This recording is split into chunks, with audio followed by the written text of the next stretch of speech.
besides the pace of the game, I mean, what's the biggest difference that you've seen between NBA and college basketball? I'm going to say, besides the pace, I'm going to say the physicality of it. They really let you play. That and the floor is so spaced in the NBA. Like, in college, you beat your guy, there's three, four people standing in the paint. In the NBA, man, it's not like that. You might have one big in the paint.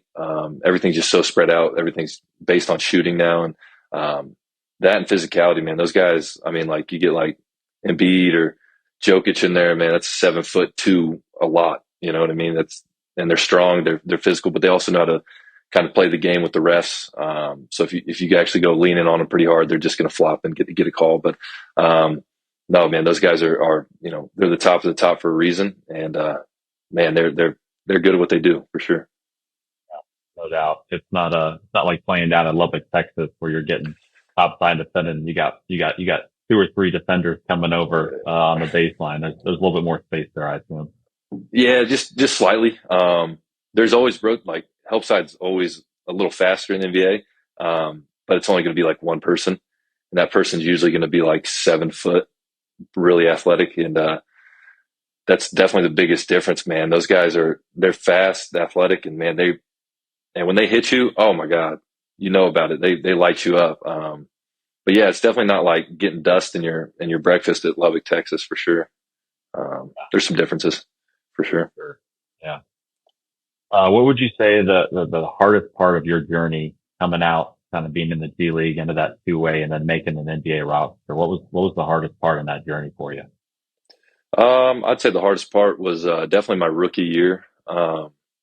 So, obviously in college I broke my foot. So going into the pre-draft process, I wasn't overly high on getting drafted. I knew I probably wasn't going to get drafted just because, my injuries before. And so like my biggest goal my rookie year was just go out, play hard, be aggressive, and stay as healthy as I can. I didn't miss any games. I missed one for a sprained ankle, but I came back, and that was probably the hardest thing was the travel between, especially as a two-way, travel between at the time the Canton Charge, who's now in Cleveland, going from Canton on road trips, going to like Erie, Pennsylvania, or Portland, Maine, and then from there, just flying to say Dallas or something, meeting with the Cavs there and being on a road trip. So I think one time the Cavs were on a 10-day road trip. I was with them all 10 days, and they were flying back after Dallas. I stayed an extra day in Dallas, and I flew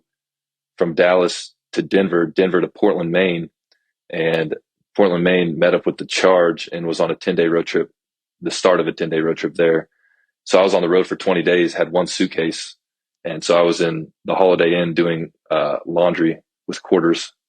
Remember that? It was a grind, man. It really was. And luckily I had a great team on both sides. Like the Cavs were unbelievable. My Charge team was really good. Had some great vets on the team. So made my life pretty easy for the most part, but definitely the travel and just like the wear and tear.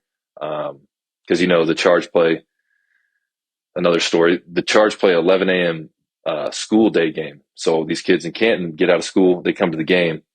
Well, the Cavs are playing at 7 that night. So I played at the 11 a.m. game, it was a close game. I remember we went to like an overtime or two. We won.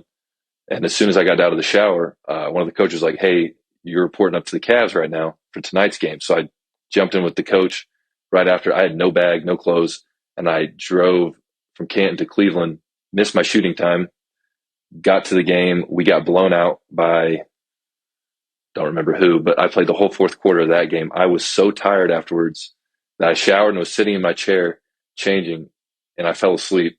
And the guy who drove me, his name's Sam Jones, was like, "Hey, you know what? I'm just going to take you home," and drove me all the way back down to Canton that night. And then I had to go back to Cleveland the next morning, obviously, of course. So the travel between the two was horrible. But man, that journey was so fun. It was definitely wearing on your body, but man, it was so fun. It was really was like an eye-opening experience coming from college to really see how professional basketball really is. That was definitely the hardest part. But man, it was like the most, I won't say even say joyful fun. It was just like the most rewarding journey of the whole thing. So definitely the travel between those two was definitely the hardest. Well, imagine what that schedule looks like. It feels like every year you guys go through a massive road trip. I mean, you said 22 days, right? Is that the longest one you've been on just because they overlap there? Yeah, yeah. I think the longest one we've been on as like as the Cavs one at one time was we went on a 13-day one, and luckily it was pretty nice because we went to like Denver, Phoenix, LA. We had like pretty decent cities, which was nice. That was last year. Uh, Definitely, those aren't bad because you're flying, you have your own plane, relax, recline all the way. I mean, those are they're not fun, but they're not horrible at all. What's I guess tell me a little bit about